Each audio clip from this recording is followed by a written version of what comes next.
ลับไปครั้งหนึ่งอายยังจำได้เคยฝากใจไว้กับสาวสำเนืองามสามเอื้อยน้องคู่ที่สองน้องงามเอาเรือยามมองบ่หูจักเบื่อสาวสำเนือผู้งามวิไลหัวใจไฟปอง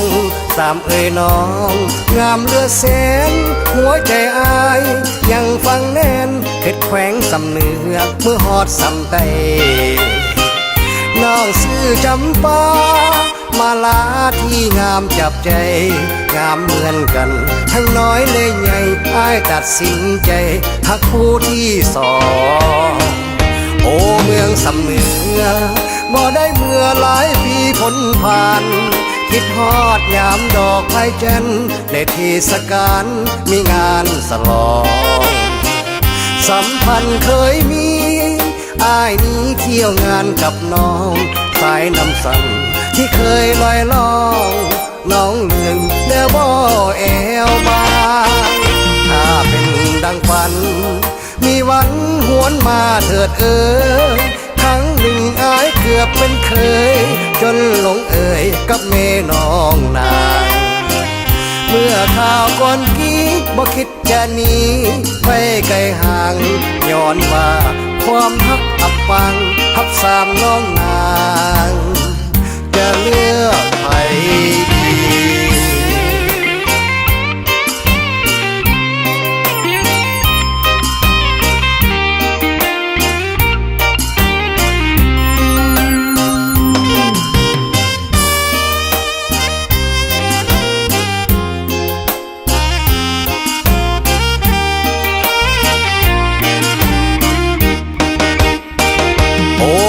สำเนือ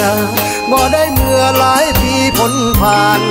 คิดฮอดยามดอกไม้จันทร์ในเทศกาลมีงานสลองสัมพันธ์เคยมีอายนี้เที่ยวงานกับน้องสายน้ำสันที่เคยลอยล่อง